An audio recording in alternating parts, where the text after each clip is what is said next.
Et bonjour à tous, bonjour à toutes, bienvenue dans ce nouveau numéro d'Avanti-Niça. On est très content de vous retrouver comme chaque semaine, on est également très content de retrouver la Ligue 1, puisque c'est notre premier débrief d'après-match de la saison, après ce magnifique match nul dans tous les sens du terme, Nice-Reims 0-0 que vous avez probablement vécu du stade pour certains. On était 18-20 000 à peu près, et ça fait plaisir de se retrouver aussi nombreux autour de l'OGC Nice, ou pour les expats, ou pour ceux qui n'ont pas pu se rendre au stade, en tout cas devant votre télé, votre poste de radio, tout ça. Mais voilà, c'est la compétition qui a repris, ça fait du bien, certains joueurs semblent au courant, peut-être pas tous, mais on va reparler de ça plus longuement après une page mercato, forcément, puisque c'est encore jusqu'au 31 août la réalité, le quotidien de l'OGC Nice, les dernières recrues, les derniers renforts qui doivent arriver pour vraiment avoir une équipe compétitive. On reviendra là-dessus également sur les dernières déclarations de Jean-Pierre River et de Julien Fournier dans la présentation de Melvin Barr et de Marcin Bulka. Pour parler de tout ça, j'ai le plaisir d'accueillir celui qui désormais nous représente en tant que supporter niçois chez d'autres émissions de radio. C'est Brice. Salut Brice, comment ça va ? Bah écoute, ça va très très bien. Tu as fait ta thérapie de conversion, ça y est, ou comment ça se passe ? Pas du tout. J'étais à deux doigts. Je me suis dit putain, nouvelle saison et tout. Non, là, faut arrêter. J'ai perdu 90 minutes de ma vie là. Ouais, écoute, je pense que c'est pas les dernières de la saison, mais bon, voilà. On verra, on va en tout cas un peu récupérer notre habitude d'émission thérapie. Il y a également Romain avec nous qui fait son grand retour dans l'émission. Comment ça va, Romain ? Ouais, ça va nickel, et toi ? Bah ça va. Donc pas d'infos secrètes chouchou à nous donner aujourd'hui ? Non, rien du tout. Malheureusement, ouais. Là, ça verrouille en coulisses. Ça verrouille, c'est signe qu'on arrive dans le Money Time.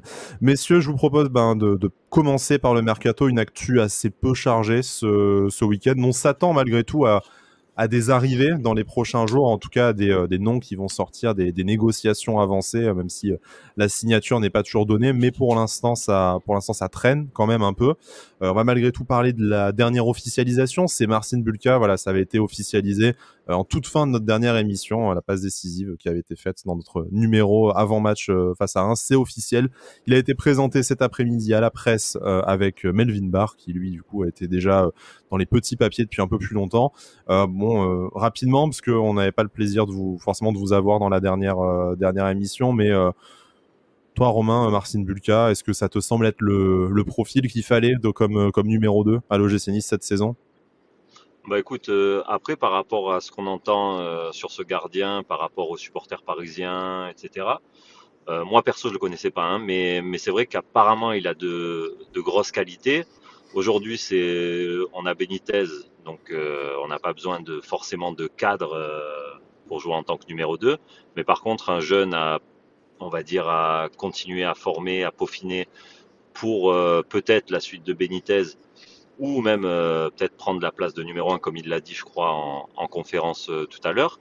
Moi je trouve que oui, c'est un bon profil. Maintenant à voir, personnellement je le connais pas, mais de ce qu'on entend ça a l'air d'être un super gardien, et l'année dernière il a super bien fini en Ligue 2. Donc écoute, pour moi j'espère que ça va être une bonne surprise, et j'aime bien le profil.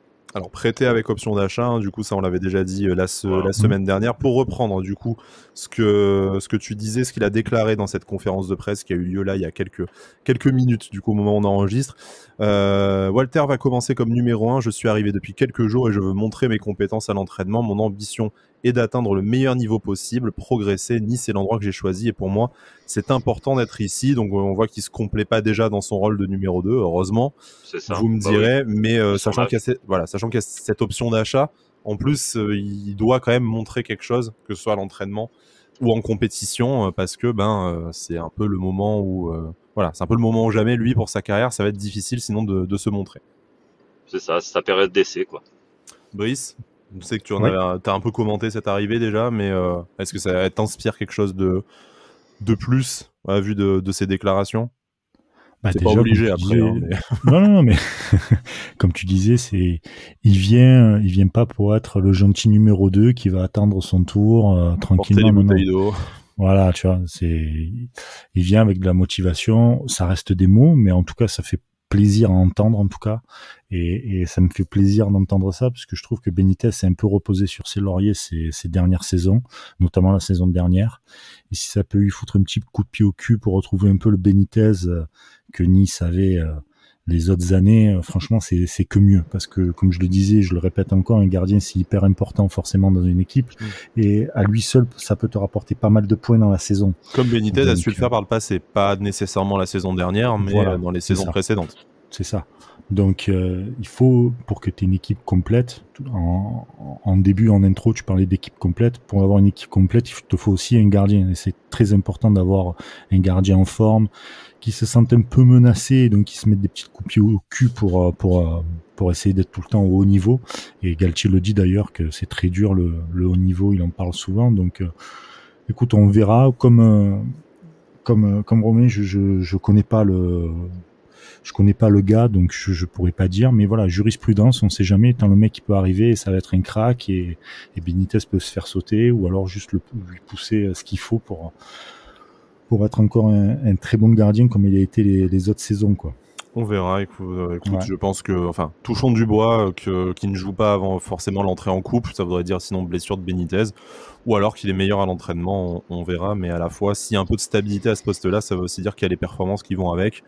C'est encore tout ce qu'on souhaite à l'OGC Nice. Deux petites rumeurs, dont une qui en est pas vraiment une à évoquer cette semaine. On va parler de Burak Yilmaz, on en parle déjà depuis le mois de mai, qui serait une des idées, une des priorités de l'OGC Nice, et peut-être plus particulièrement de Christophe Galtier, forcément. C'est un peu son capitaine, un de ses leaders de vestiaire en tout cas, même s'il n'avait pas le brassard à Lille, et on sait que l'OGC Nice cherche ce profil de numéro 9 expérimenté.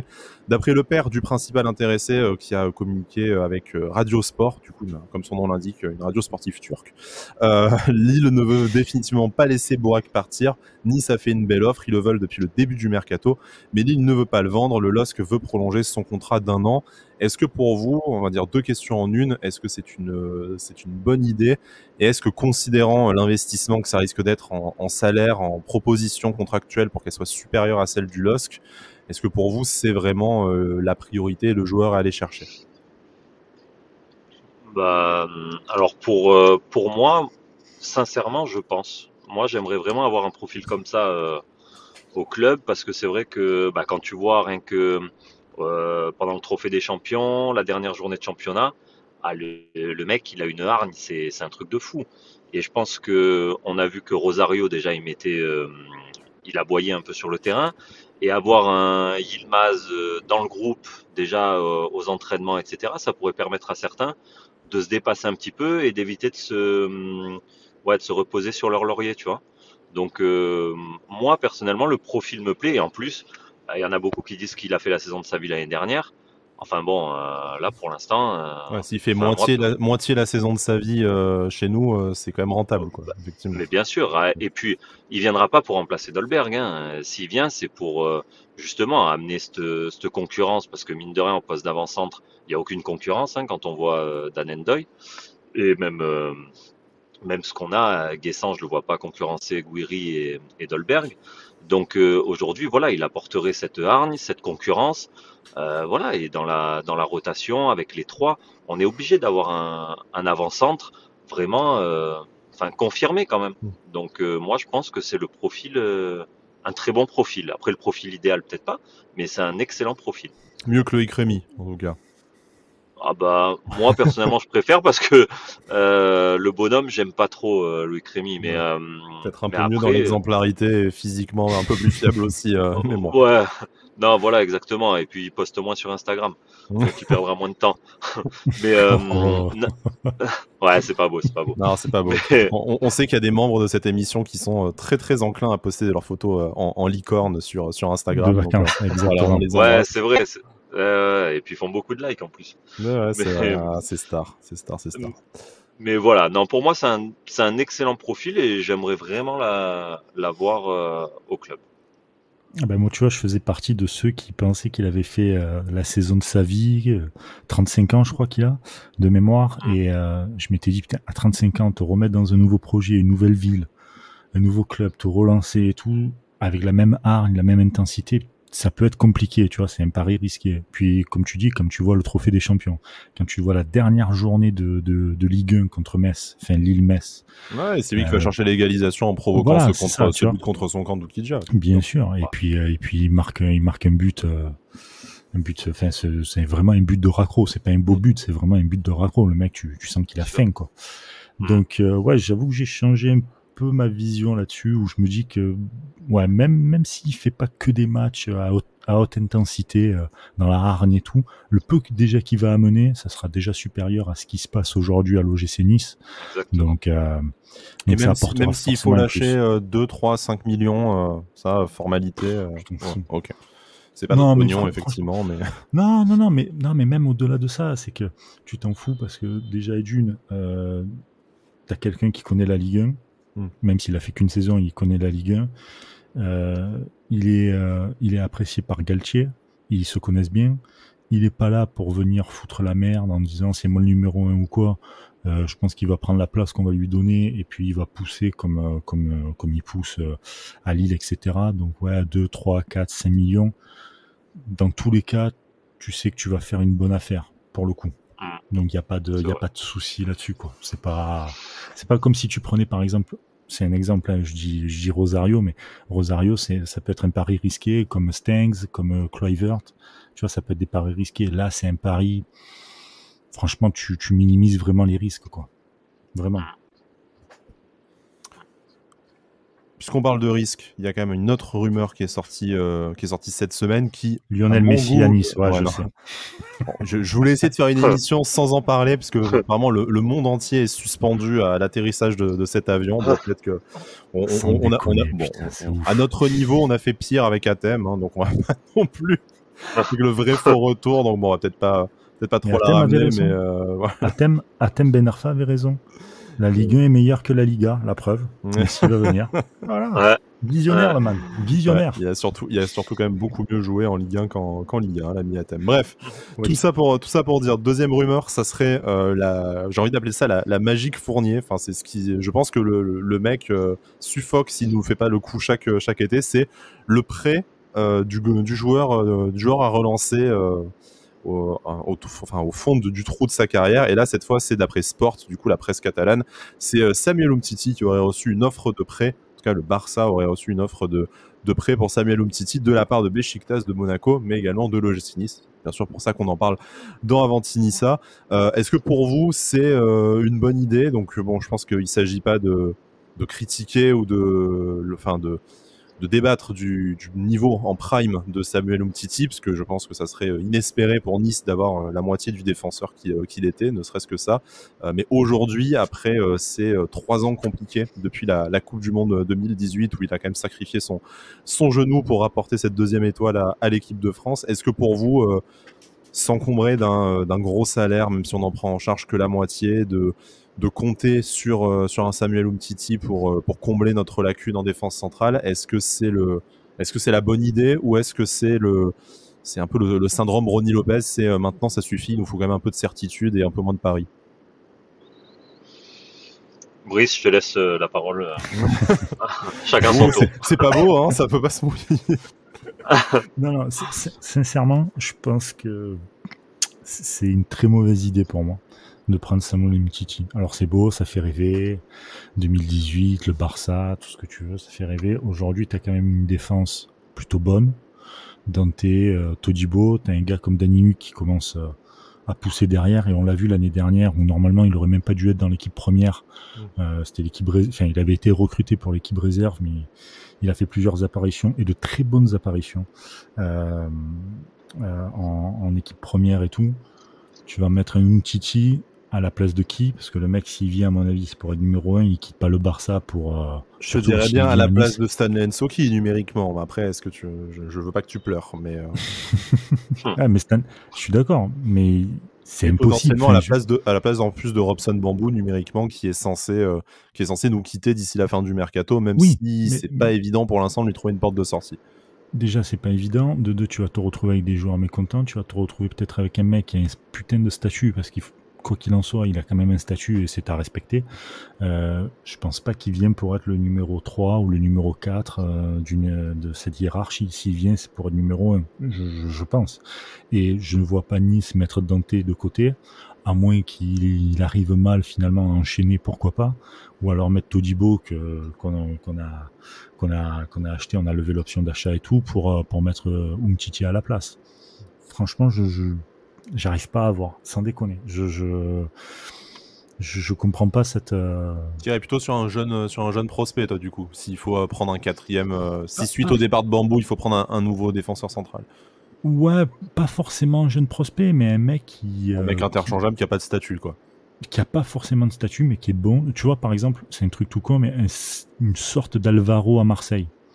Tu vois, il a été titulaire l'année dernière, mais là, enfin, à Marseille, ça a acheté beaucoup mieux, notamment Saliba et tout. Bon, ben voilà, le mec, tu sais, qu'il peut être sur le banc. C'est un mec d'expérience, c'est un mec qui a quand même été titulaire à l'Olympique de Marseille, dans d'autres clubs. Donc voilà, tu vois, c'est un mec d'expérience et tout. Pas forcément un jeune prospect, mais pas non plus un mec comme Umtiti qui a quand même un statut. Qui arrive pour être une des stars de l'équipe, quoi. Bah oui, forcément, je veux dire, au Barça, il a quand même été titulaire, il a formé une putain de charnière défensive avec Piqué et même avec l'anglais. Enfin, tu vois, enfin, tu peux pas venir et le mettre numéro 3 ou numéro 4 à Nice, quoi. Enfin, sans dénigrer Nice, tu vois, mais c'est plus pour le joueur, quoi. Non, bien sûr. Vraiment. Bien sûr, bien sûr. Puis bon, quitte à être numéro 3 ou 4 quelque part, autant rester au Barça. Romain, est-ce que tu as envie de te mouiller ou est-ce que tu fuis toujours lâchement bien sûr. Non, pas du tout. Non, c'était pour être poli en plus, Oh. mais pour faire un tour chacun. Mais non, après moi je suis d'accord parce que au niveau de l'image, ouais, c'est sûr, Umtiti, très bien, ça vient à Nice, ça va faire un peu la une de quelques médias. Bon, c'est parfait pour l'image, Ineos, voilà, on fait venir Umtiti. Mais après au niveau du jeu, enfin au niveau terrain. Perso, ouais, moi non plus. Parce que déjà, ouais, je le vois pas venir à Nice pour être doublure ou pour pousser le cul de Todibo ou Dante. Dante, je le vois pas sortir du 11 parce que Galtier, il y tient énormément. Todibo, enfin, on a quand même lâché un bon petit paquet, donc je le vois pas non plus quitter le 11. Et puis bon, pour l'instant, il mérite pas de quitter le 11. Et prendre Umtiti, ouais, ça risque de créer peut-être quelques tensions. Et puis après, au niveau du jeu, il n'y a aucune garantie. Donc, d'accord, c'est un prêt. Donc bon, on prend, hormis payer son salaire, sinon on prend pas énormément de risques. Mais t'amener une vraie plus-value, si c'est pour attendre que, ouais, Dante, bon, admettons, ils sont un peu dans le dur, parce qu'on dit toujours qu'après les croisés, il y a une période où on retombe un petit peu dans le dur, dans le mal. Donc si c'est pour prendre Umtiti, pour mettre Umtiti pendant cette période-là, et qu'au final, il se répète, ou, enfin, tu vois, je vois pas trop la plus-value au niveau terrain. Maintenant, moi, ouais, je serais plus d'avis de recruter quelqu'un ouais, qui a déjà de la bouteille en Ligue 1 ou même dans un autre championnat, mais pourquoi pas en Ligue 1. Et ouais, comme disait Brice, qui n'est pas forcément un statut et qui soit là vraiment pour pousser les deux titulaires, voilà, pour mettre le doute un peu dans l'esprit de Galtier, mais pas un mec comme Umtiti. Je pense pas que niveau terrain, je pense pas que ça amène vraiment une grosse plus-value. Et en plus, on a aucun, De on sait pas ce l'incertitude, que ça niveau peut donner. terrain. Oui, voilà, Ouais, comme tu dis, mais c'est que totalement. On c'est peut sûr que s'il pas. revient à son prime, il enterre et Ah Todibo et Dante et Danilo bien que sûr, réunis, bien mais sûr. bon, voilà, c'est un gros Mais pari. bon, c'est pas gagné, hein. Ouais, c'est pas Après, gagné, hein. Ouais. déjà, c'est pas gagné, et puis bon, on a l'impression d'avoir vécu des centaines de fois ce concept C'est de exactement. relancer un joueur qui a été blessé. Bon, des fois, ça a marché. Ça a quand Bon, même beaucoup plusieurs pas fois, quand marché même. ces derniers temps, mais Oui, ces bon. derniers temps, mais. Non, Enfin, oui, ça a plusieurs fois fonctionné entre ne serait-ce que Balotelli, Ben Arfa, enfin voilà, il y en a Mais il y a bon, des ouais. il exemples. venait Golbais avec également. l'assurance d'être titulaire, quoi. Exactement, Voilà, c'est vrai. voilà. Tu Tandis as que raison. là, bon, Là, c'est un peu après, plus compliqué, même s'il y a cette volonté d'apporter vraiment de la concurrence à tous les postes, comme on a vu avec l'arrivée de Marcin Bulka notamment, et puis chercher à recruter Burak Yilmaz devant. Je vous propose de passer à la rencontre de dimanche, du coup, à ce Nice-Reims, enfin le retour au stade et le retour à la compétition. Bon, c'était un peu enflammé dans l'émission précédente. Il y avait notre ami Rémois aussi, hein, quand même, tout le monde avait misé sur cette victoire de l'OGC Nice. Bon, pas de chance, ça reste 0-0. Le clean sheet, par contre, qu'on avait plus ou moins tous pronostiqué, a bien eu lieu. On peut pas dire que Reims était une équipe particulièrement dangereuse. Mais avant de parler de performances individuelles et collectives, d'un point de vue plus global, honnêtement, on s'attendait à mieux, messieurs, quand même. ah bah clairement. Après, comme tu dis, Reims, c'était pas, enfin, ils ont perdu pas mal de joueurs qui n'ont pas été forcément remplacés. Moi, je m'attendais vraiment voilà, à ce qu'on soit plus présent, qu'on ait plus d'occasions. Donc ouais, content d'avoir retrouvé le stade, content d'avoir retrouvé un peu voilà l'ambiance, tout ça. Mais après, au point de vue du match, putain, ouah, on s'est fait chier quand même, hein. Ouais, c'est vrai qu'on s'est fait chier. On reste quand même sur 3 années de merde, hein, où on s'ennuie gravement. Et là, bon, on se doute quand même. Enfin, Ah, je sens que tu râles, Brice, mais enfin, Mais on a oui, vu mais un peu parce mieux que que ces 3 dernières années. On va pas non plus tout oui, alors fracasser après une journée. hmm. Mais Non, non, c'est mais clair. tu le pars tellement de sentiment, loin. voilà, le sentiment, bien sûr que tu peux le rationaliser en disant, tu pars de loin, t'as changé beaucoup de joueurs, il manque encore des joueurs dans ce 11. Mais sur le coup, tu te dis quand même, putain merde, ça fait 1 an et demi que t'attends ça. Et t'as l'adversaire qui sert un peu à rien en face, te dis, t'aurais bien aimé un 2-0 un peu sec, un peu C'est ça. autoritaire, tu vois, Ouais. sans génie Mais tellement. pour bien lancer la machine. C'est quand même la déception qui prédomine. La contre-performance, elle s'explique, mais t'es quand même déçu. Hmm. Franchement, on serait tombé face à une équipe de Reims joueuse, une équipe de Reims qui te fait mal, tu vois, Un peu comme qui 3, presse tu vois, haut. qui a emmerdé le Mais PSG, tu oui, serais mais tombé c'est face à ça, une équipe comme ça. c'est ça. Franchement, tu te dis, ouais, vas-y. Nice a quand même donné. En face, il y a eu meilleur parce que les mecs, ils ont tout joué. Ok, ça peut arriver, c'est normal. Et tant mieux, parce que c'est comme ça que tu apprends aussi. Là, finalement, tu sors de ce match, t'as rien appris, si ce n'est que ton équipe n'a pas mis l'intensité qu'il fallait, parce que je suis sûr et certain que si tu mettais un peu plus d'intensité, je pense que tu faisais péter le verrou de Reims, parce que les occasions, t'en as eu quelques-unes, mais toujours plus que l'année dernière, tu récupérais un peu plus les ballons. Par contre, putain, les mecs, à un moment donné, lâchaient le ballon, quoi. Ça va, tu vois, c'est pas ta meuf, tu peux le lâcher un peu le ballon, c'est pas grave. Non, mais c'est vrai. T'as des mecs qui aiment Mais le ballon beaucoup est ton jouer au meilleur ami, ballon. nous a appris Olivier Tom, tu sais. Oui, c'est vrai, Hmm. c'est vrai. Mais belle référence. Ouais, t'as vu. Mais franchement. Mais le truc, c'est qu'à un moment donné, enfin, ça va, on a compris que vous saviez jouer au ballon. Il n'y a pas de souci, vous avez un bon toucher de balle et tout. Lâchez un peu le ballon. Par exemple, Kluivert, il y a plein de moments où il a gâché des actions, ou alors il a gâché des débordements, etc. Parce qu'il garde le ballon, il revient, etc. Alors, je vais prendre l'avis de Romain sur Kluivert, parce que c'est un des joueurs, forcément, c'est une des attractions, une des Ouais, nouveautés c'est bon quand dans même. cet OGC Mais Nice.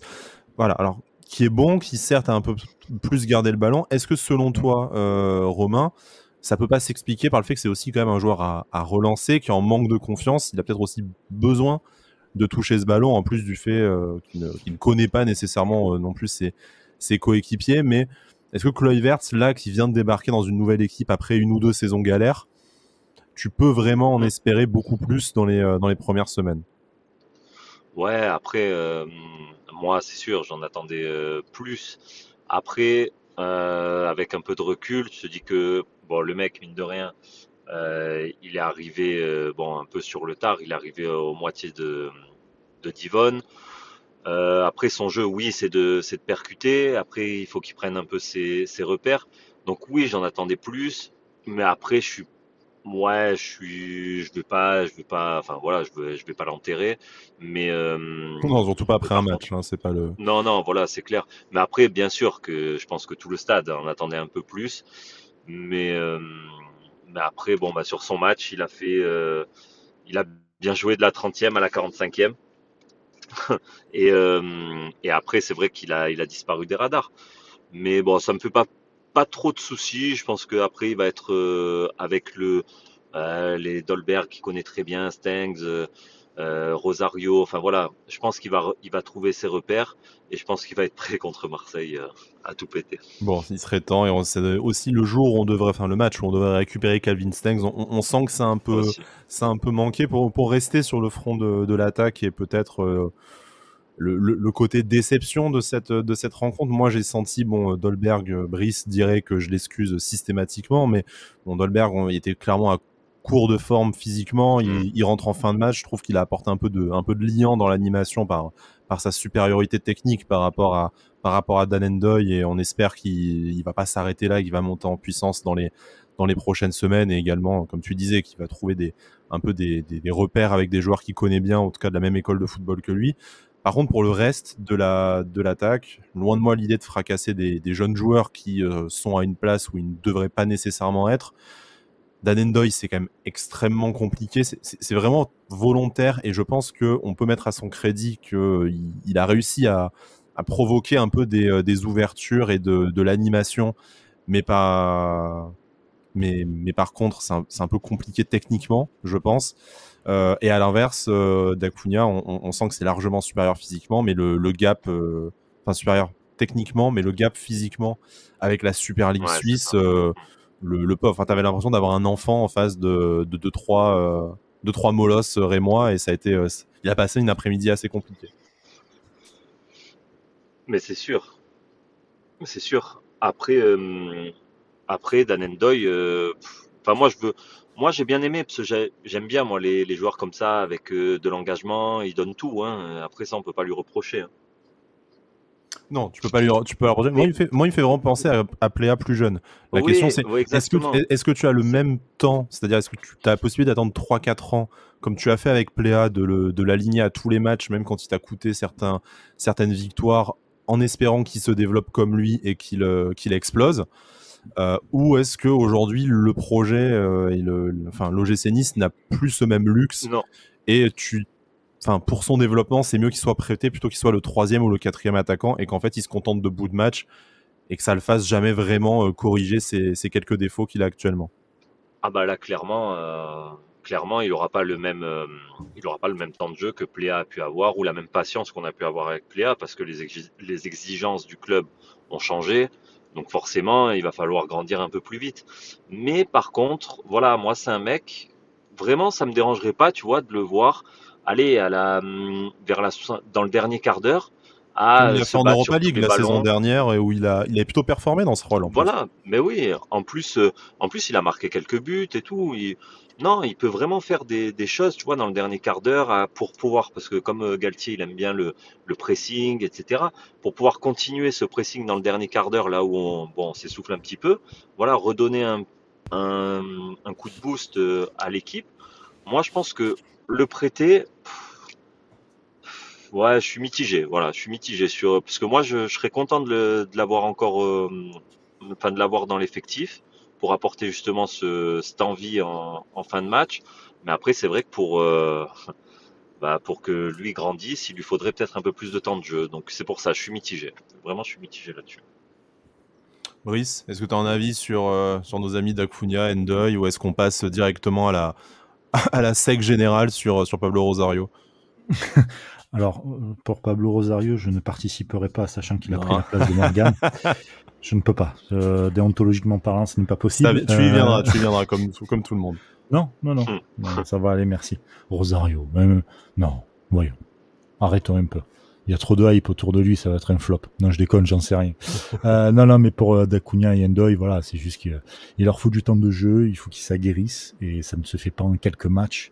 D'Acuna, il vient de Suisse. Hein. Moi, je suis désolé, mais quand tu veux prêter un joueur, il y a un truc que j'ai jamais compris, en fait. C'est que tu veux prêter un joueur pour qu'il s'acclimate, pour qu'il ait du temps de jeu, etc., mais tu le prêtes dans des pays étrangers, alors, ok, mais qui n'ont pas du tout le même niveau que la Ligue 1, tu vois, par exemple. Prête-le dans d'autres clubs de Ligue 1 un peu moins. Après, Ndoye, pour l'instant, on l'a prêté nulle part. D'Acuna, je parle d'Acuna. C'était un peu la facilité du fait que tu as un club filial à disposition. On sait que les clubs de Ligue 2, notamment, ne misent pas trop sur les jeunes joueurs, parce que c'est un championnat quand même un peu de vieux briscards, et c'est difficile pour eux de s'exprimer.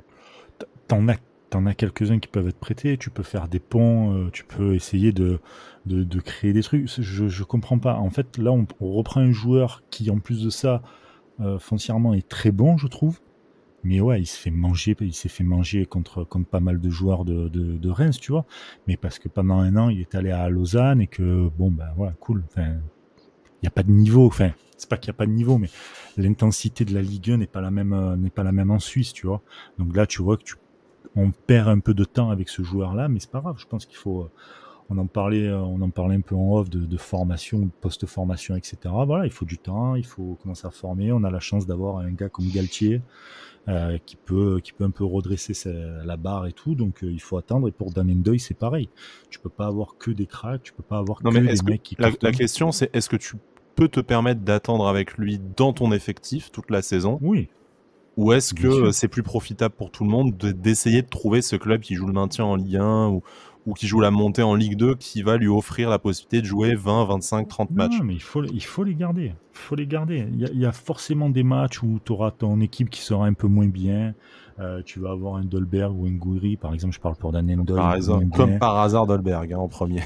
Mais tu peux, le mec il revient de sélection, il est pas forcément, il est pas en forme, ou il chope un rhume, parce que le mec c'est un mec fragile. Suite. Le règlement de compte, c'est pas beau. En attendant, c'est pas lui qui est absent 3 mois des terrains, là, mais... Oui, certes. En même temps, Nice a été absent pendant une saison des terrains. Alors, le règlement de compte. Ouais, grave. Non, je plaisante. Non, mais plus sérieusement, si tu veux créer un effectif, si tu veux créer une équipe, si tu veux créer vraiment, ça sert à rien de tout le temps prêter des joueurs pour qu'ils reviennent. Là, tu as 2 joueurs qui sont à fort potentiel. Prends-les avec toi. Fais-les, tu les mets dans l'équipe, pas que tu les chouchoutes, mais tu leur fais comprendre que tu as aussi besoin d'eux, qu'ils ont aussi un rôle à jouer. Qui rentreront, par exemple, contre, j'en sais rien là comme ça tout de suite, mais tu vois, contre Clermont, des équipes peut-être un peu moindres que Nice. Là, je dis Clermont, mais ça peut être Clermont, leader du championnat quand même, hein, respecte-les. Oui, voilà. Comment il s'appelle, Bayo, Bayo, c'est ça, le joueur de Clermont. Bref, mais tu peux les mettre avec toi, tu peux les faire évoluer avec toi, à la sauce que tu veux toi vraiment, pour qu'ils arrivent vraiment, peut-être en deuxième partie de saison, à être bien plus décisifs et à t'apporter peut-être un peu plus de répondants, un peu plus de solutions, tu vois, tout le temps que de prêter. Je pense que c'est pas du tout la bonne solution, vraiment. Il vaut mieux attendre avec ces joueurs-là parce qu'ils ont des forts potentiels. Surtout que pour l'instant, on peut pas dire vraiment que tu aies de quoi les remplacer, ne serait-ce que numériquement, même si on sait que voilà, le l'OGC Nice cherche au moins ce 3e attaquant qui permettra peut-être de libérer soit Guessant, même si Guessant est parti pour rester plutôt, soit Dan Endoy ou Miziane Maolida pour un prêt ou un départ sec, notamment pour la question de Miziane. Voilà, ça c'était devant. Bon, Dolberg un peu à court physiquement, Gouiri qui on va dire, on ne peut pas attendre non plus des miracles de ce joueur à chaque match et dès le premier match de la saison, mais on sent que c'est un peu rouillé dans l'animation offensive et voilà, il y a des explications, soit le contexte, les joueurs qui manquent, notamment Calvin Stengs, des nouveaux joueurs qui doivent apprendre à jouer ensemble dans un nouveau système, voilà, plein de choses. Mais il y a quand même des choses qui doit laisser sa place à Morgan. Alors parlons-en, parce que voilà, tu as fait la transition, il y a quand même des choses qui ont fonctionné. L'homme du match, c'est Pablo Rosario. Je pense qu'il y a assez peu voilà, c'est le moment où je dois quitter l'émission. Il y a assez peu de doutes là-dessus. Vraiment, il nous avait déjà impressionné face au Milan. Là, ça a été l'homme partout, voilà, partout au milieu de terrain. Donc du coup, c'est voilà, c'est on va dire un gars sûr là pour le milieu de terrain. Ça va être difficile dans les prochaines semaines de se dire on va laisser la place à un Mario Lemina. Enfin, c'est peut-être pas lui qui est menacé en tout cas d'une place dans le 11 en premier lieu. Non, c'est sûr que s'il continue, s'il confirme, on va dire, c'est sûr que ça va être le premier nom mis sur la feuille de match. Maintenant, comme tu dis, pour moi, c'est pas Lemina qui risque le plus de sauter, c'est plus Thuram, enfin, de mon avis perso. Mais en tout cas, ce qu'il a laissé entrevoir lors du match contre Milan et contre Reims, clairement, c'est un joueur qu'on n'a pas eu depuis des années, puisque après on avait un gros milieu de terrain les années précédentes, il y a 3 ans en arrière, mais on avait plus ce profil.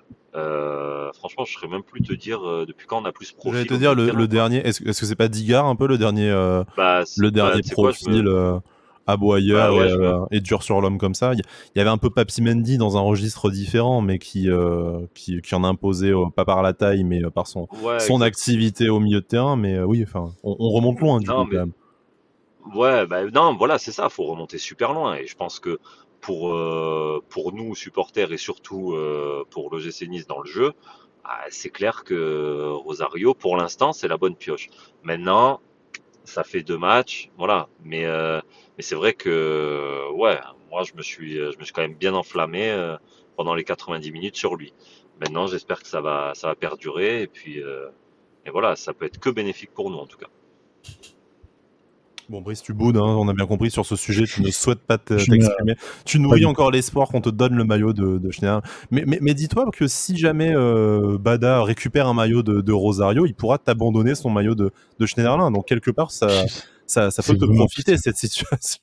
Je te jure, mais putain, mais C'est incroyable, ce mec, ce Bada est incroyable. S'il arrive à faire ça, bah putain, grosse mentalité le gars. C'est ça, c'est ça, Putain, c'est je ça. te jure. Bon, entre deux sessions de piscine, licorne et tout machin, bon bref. Je vous propose de parler d'autres satisfactions. Moi, je vais citer spontanément la mienne. Après, vous me direz si vous êtes d'accord, pas d'accord, et surtout si vous en avez d'autres à souligner.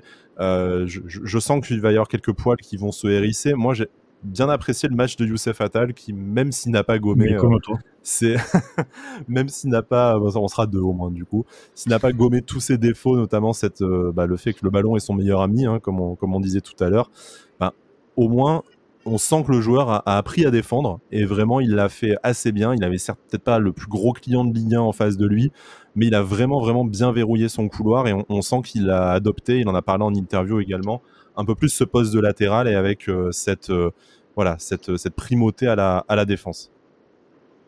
Toi, je sais pas, Romain, ce que t'en as pensé? Alors moi, spontanément, j'aurais dit comme toi, Atal. Mais c'est vrai, moi, c'est un joueur. Déjà contre Milan, je me suis dit putain, il y a eu un progrès défensivement. Et Plus le même joueur, hein. T'avais même dans l'attitude tout ça, donc on sait qu'il y a eu des problèmes ah physiques et tout entre temps, mais métamorphosé. mais totalement. Et d'ailleurs, pour ajouter un peu d'arguments à ce que tu disais, j'avais eu quelques échos sur les entraînements et la prépa qu'il a pu faire. Et apparemment, il a fait une super prépa. Et vraiment, physiquement, il s'est remis, il s'est remis bien d'équerre. Je dis pas qu'il l'était pas avant, mais en tout cas, par rapport à ses blessures, je pense qu'il est peut-être plus à l'écoute de son corps, peut-être. Mais en tout cas, qu'il avait appris de la saison dernière. Et je trouve que, bah voilà, moi, je l'avais entendu un peu avant Milan.